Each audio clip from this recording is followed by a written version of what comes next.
नमस्कार दोस्तों, एजुकेशन में आपका स्वागत है। आज आप लोगों लेकर आए हैं मानव श्वसन तंत्र। मानव श्वसन तंत्र क्या होता है, तो इससे पहले जो भी चैनल पर नए हैं चैनल को सब्सक्राइब कर लीजिए। आज हम लोग पढ़ते हैं मानव श्वसन तंत्र क्या होता है। इससे पहले पढ़ते हैं श्वसन अंग। तो नासिका छिद्र, स्वरयंत्र या लैरिक्स, श्वास नली या ट्रैकिया और फेफड़ा मिलकर श्वसन अंग बनाते हैं। नासिका के बारे में पढ़ेंगे तो यह मुख्य द्वार के ऊपर स्थित एक नली होती है। इसके ऊपर दो छिद्र, गोलाकार छिद्र पाए जाते हैं जिसे बाह्य नासिका छिद्र कहते हैं, और जो आगे चल करके ये वेशमों में खुलती है। इसके अग्रभाग घ्राण, प्रघ्राण या प्रकोष्ठ कहलाता है। इसमें रोमयुक्त बाल पाए जाते हैं। प्रघ्राण या प्रकोष्ठ के पीछे वाला भाग और नासिका का अगला भाग जो ऊपर पाया जाता है, इसको घ्राण क्षेत्र कहते हैं।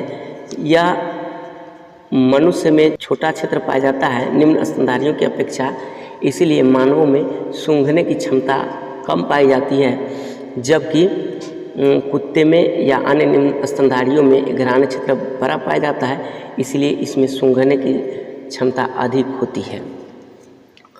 नासिका वेशम को अलग करने वाली एक रचना होती है, पट्टी जैसी रचना होती है। यह रचना लंबवत, ऊंची और अस्थि की बनी होती है, जिसको नासापट्टिका कहते हैं।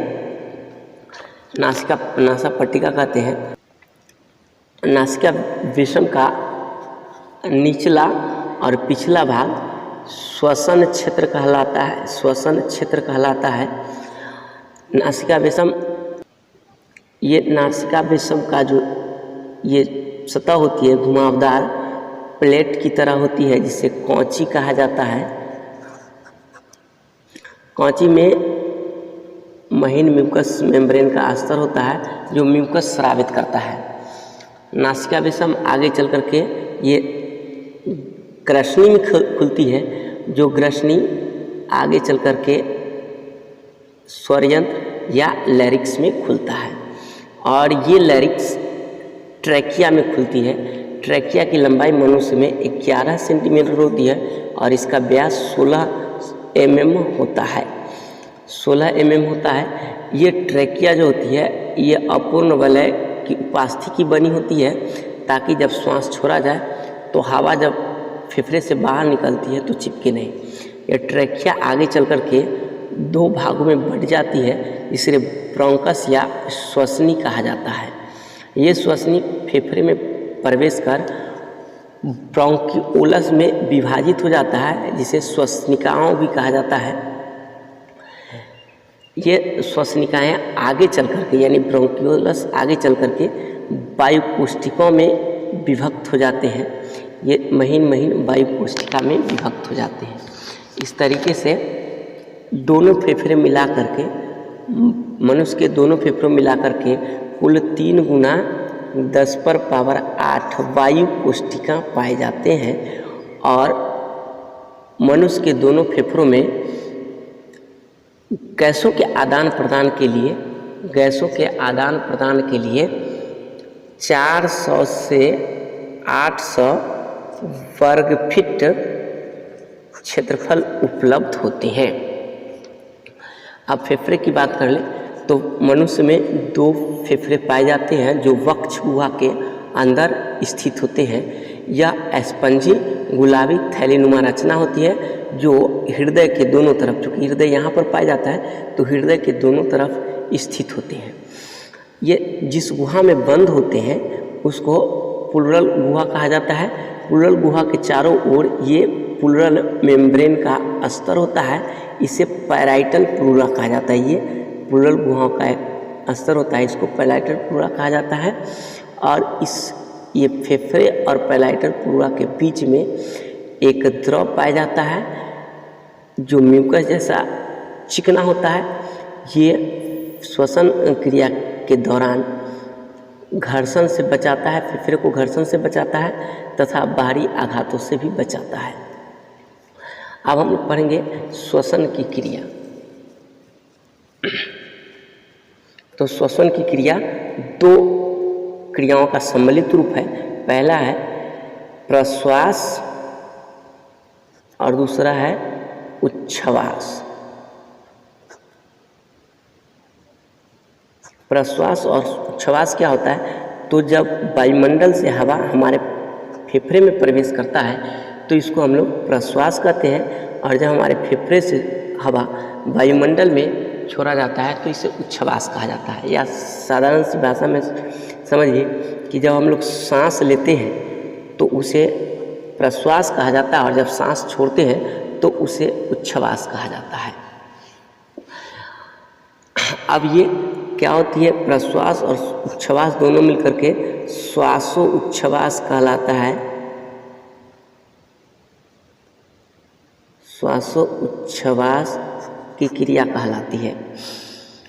अब प्रश्वास यानी सांस लेने के समय कौन कौन सी क्रियाएं होती है तो ये देखेंगे। क्योंकि ये जो हृदय होता है ये मनुष्य की 12 जोड़ी पसलियों के बीच स्थित होता है। 12 जोड़ी पसलियों के बीच स्थित होता है।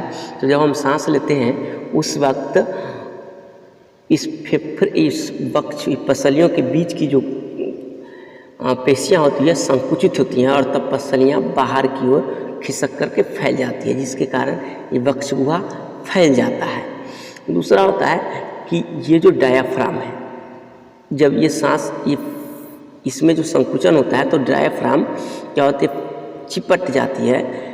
इसमें भी संकुचन होता है और यह चिपट जाती है, जिसके कारण ये वक्ष गुहा का आयतन बढ़ जाता है। इसके नीचे वाला जो क्षेत्र होता है उदर गुहा, ये जो उदर गुहा होता है इसमें भी संकुचन के कारण ये वक्ष गुहा में फैलाव होता है। तो देखें कि हम देखें क्या कि जब वक्ष गुहा में का आयतन बढ़ता है तो फेफड़े का भी आयतन बढ़ जाता है, जिसके कारण जब फेफड़े का आयतन बढ़ता है जिसके कारण यहाँ पर हवा का दबाव वायुमंडल यहाँ पर कम हो जाता है।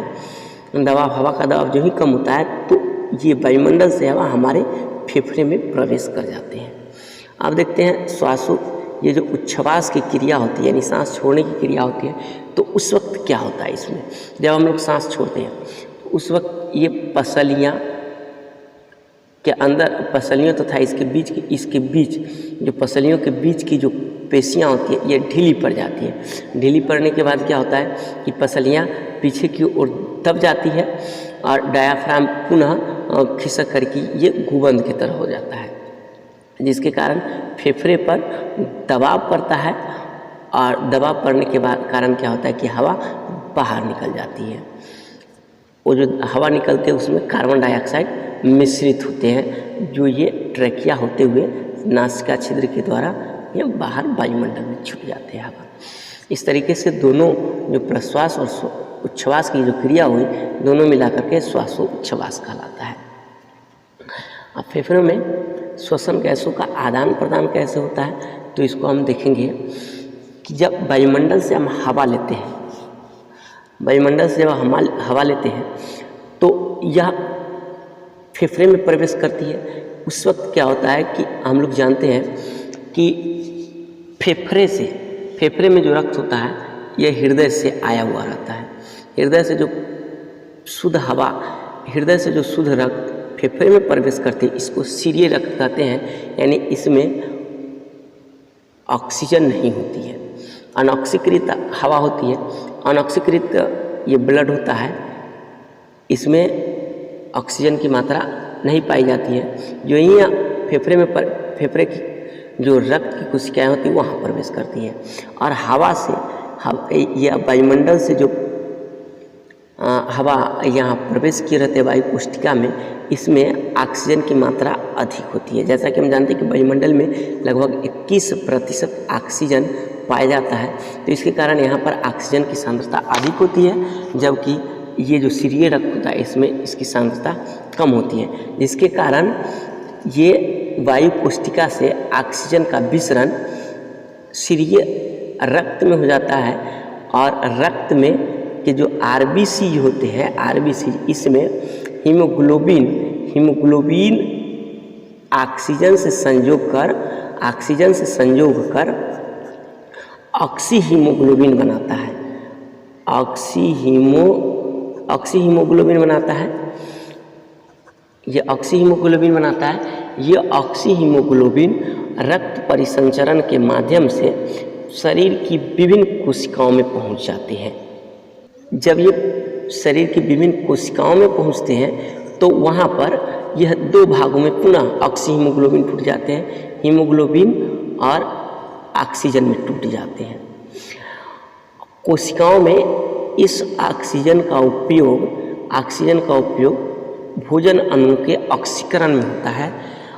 ऑक्सीकरण की क्रिया के दौरान हम जानते हैं कि 6 अणु ऑक्सीजन जो है जब यह ग्लूकोज से संयोग करता है तो उस प्रक्रिया के दौरान 6 अणु कार्बन डाइऑक्साइड, 6 अणु जल और ऊर्जा का उत्पादन होता है। ये जो कार्बन डाइऑक्साइड का निर्माण होता है यह पुनः, चूँकि वहाँ पर कोशिकाओं में जब वायु प्रवेश करते हैं तो कोशिकाओं में जो रक्त होता है उसमें कार्बन डाइऑक्साइड की मात्रा नहीं होती है, जबकि कोशिका में कार्बन डाइऑक्साइड की अधिक मात्रा होती है, जिसके कारण वह विसरण की क्रिया द्वारा फिर ये रक्त के हीमोग्लोबिन से ये कार्बन डाइऑक्साइड संयोग कर कार्बोक्सी हीमोग्लोबिन बनाता है। कार्बोक्सी हीमोग्लोबिन बनाता है। ये कार्बोक्सी हीमोग्लोबिन पुनः रक्त परिसंचरण के माध्यम से हृदय में पहुंचता है, और जब ये हृदय से ये फेफड़े में पहुंचता है तो उस वक्त इसमें कार्बन डाइऑक्साइड की मात्रा काफ़ी अधिक होती है, जबकि वायुमंडल से आया हुआ हवा जो वायु कोशिका में होती है उसमें कार्बन डाइऑक्साइड की मात्रा बहुत ही कम होती है। तो ये जो रक्त आया रहता है इसमें कार्बन डाइऑक्साइड की अधिक मात्रा होने के कारण ये वायु कोशिका में विसरण की क्रिया द्वारा प्रवेश कर जाते हैं, और यहाँ पर यह दो भागों में टूटता है, पुनः हीमोग्लोबिन एवं कार्बन डाइऑक्साइड में टूट जाते हैं। इस कार्बन डाइऑक्साइड को उच्छ्वास की क्रिया द्वारा ये ट्रैकिया होते हुए नासिका छिद्र के द्वारा हम लोग बाहर की ओर छोड़ देते हैं, और यह संपूर्ण क्रिया श्वसन कहलाती है। अगर वीडियो अच्छी लगी हो तो लाइक सब्सक्राइब करें, कमेंट करें और अपने दोस्तों को शेयर करें। Thank you.